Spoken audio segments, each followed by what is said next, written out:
शहर की सड़कें सो रही थीं। जीवनदान ब्लड बैंक की दीवारों के भीतर उस रात कुछ अलग ही घट रहा था।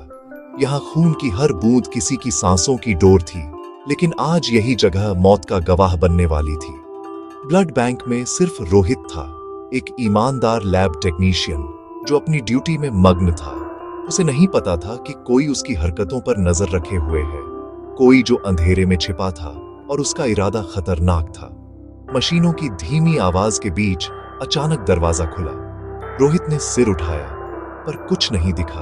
वह फिर से अपने काम में लग गया। अनजान की मौत उसके करीब है। कुछ देर बाद सब शांत हो गया, मौत की शांति।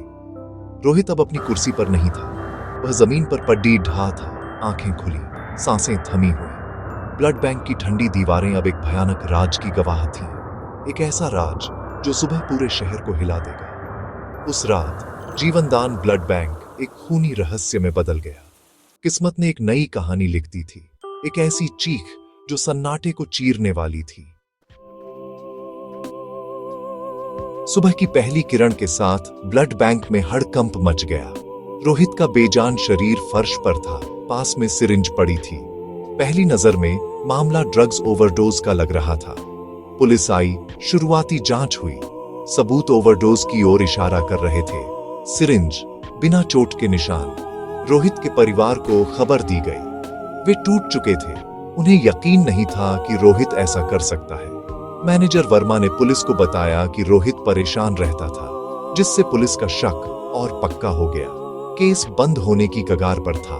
सबने मान लिया कि यह हादसा है।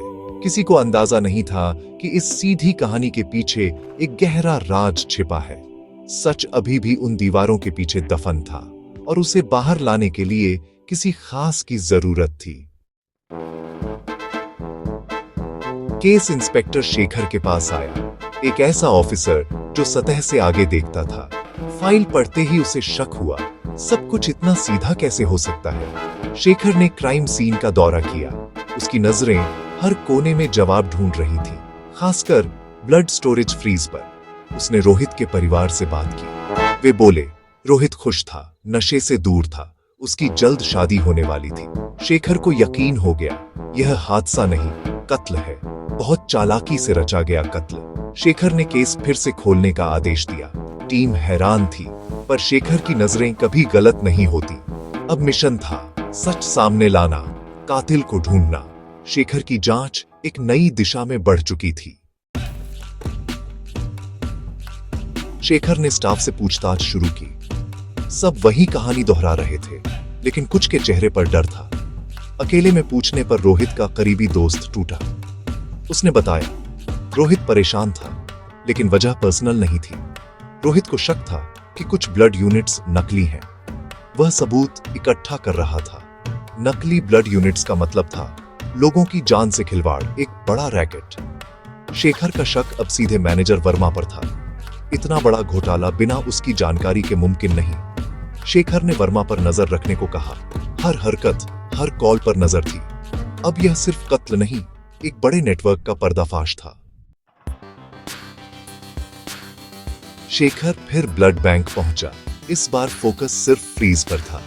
उसने फॉरेंसिक टीम से टेम्परेचर लॉग्स मंगवाए। वर्मा ने कहा, सब नॉर्मल है, लेकिन शेखर ने लॉग्स में देखा, रात 2 बजे तापमान अचानक बढ़ा, फिर नॉर्मल। यह तकनीकी खराबी नहीं थी, किसी ने जानबूझकर किया था। शेखर ने पूछा, पासवर्ड से किसने बदला? लॉग्स ने वर्मा का नाम दिखाया। वर्मा का झूठ पकड़ा गया। वह बुरी तरह फंस चुका था, लेकिन शेखर को और पुख्ता सबूत चाहिए था, जो उसे सीसीटीवी से मिलने वाला था। अब खेल असली मोड़ लेने वाला था।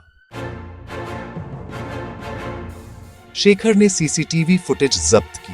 वर्मा ने कहा, पावर कट था, रिकॉर्डिंग नहीं हुई। शेखर ने टेक्निकल टीम से रिकवरी करवाई। कुछ घंटों बाद फुटेज मिल गई। फुटेज में दिखा, रात 1:30 बजे वर्मा लैब में आया। रोहित से बहस हुई। रोहित ने फाइलें दिखाई। बहस के बाद वर्मा ने रोहित को इंजेक्शन लगाया। रोहित गिर गया। वर्मा ने सीन को ओवरडोज जैसा बना दिया। यह वीडियो वर्मा के गुनाह का कबूलनामा था। अब शेखर के पास सबसे बड़ा सबूत था। कहानी का अंत करीब था। अब न्याय मिलने वाला था। शेखर टीम के साथ वर्मा के ऑफिस पहुंचा। वर्मा घबराया पर दिखाने की कोशिश कर रहा था कि सब नॉर्मल है। शेखर ने सीसीटीवी फुटेज वर्मा के सामने चला दी। वर्मा का चेहरा सफेद पड़ गया। उसका गुनाह सबके सामने था। शेखर ने कहा, खेल खत्म। वर्मा ने बचने की कोशिश की पर उसकी आवाज में दम नहीं था। शेखर, यह वीडियो उतना ही असली है जितनी रोहित की मौत थी। तुमने भरोसे का कत्ल किया है। पुलिस ने वर्मा को गिरफ्तार किया। स्टाफ के चेहरों पर राहत थी। गुनाह का चेहरा बेनकाब हो चुका था। न्याय की ओर पहला कदम बढ़ चुका था। पूछताछ कक्ष में वर्मा अब टूटा हुआ था। शेखर ने पूछा, सच बताओ, क्यों किया ये सब? वर्मा ने कबूल किया। वह 1 साल से नकली ब्लड यूनिट्स का रैकेट चला रहा था। प्राइवेट हॉस्पिटल्स को सप्लाई करता था। उसे पैसे की लालच थी। इंसान की जान की कोई कीमत नहीं थी। रोहित को शक हुआ। उसने सैंपल्स की जांच की। वर्मा को टोक दिया। वर्मा ने डराया, लालच दिया, पर रोहित नहीं माना। उसने सबूत फ्रीज में रख दिए। वर्मा, मेरे पास उसे हटाने के अलावा कोई चारा नहीं था। अगर वह पुलिस के पास चला जाता तो मैं बर्बाद हो जाता। उस रात वर्मा ने रोहित को मार दिया। फिर सबूत मिटाने के लिए फ्रीज का तापमान बदला। उसका लालच ही उसकी बर्बादी बन गया। वर्मा के कबूलनामे के बाद पुलिस ने रैकेट के बाकी लोगों को भी पकड़ा। प्राइवेट हॉस्पिटल्स सील हुए। खबर हर जगह फैल गई। रोहित के परिवार को सुकून मिला। उनका बेटा हीरो की तरह मरा। उसकी ईमानदारी ने बड़ा अपराध उजागर किया। ये कहानी बताती है, अपराध कितना भी चालाकी से हो, सच सामने आ ही जाता है। इंस्पेक्टर शेखर और टीम की तारीफ हर तरफ थी। उनकी मेहनत ने अनगिनत जिंदगियां बचाई। समाज ने रोहित को शहीद माना। उसकी मौत बेकार नहीं गई। हर अंधेरी रात के बाद सुबह होती है। न्याय का सूरज जरूर उगता है। ये कहानी हमें सिखाती है, सच्चाई और ईमानदारी का रास्ता मुश्किल हो सकता है, पर जीत उसी की होती है।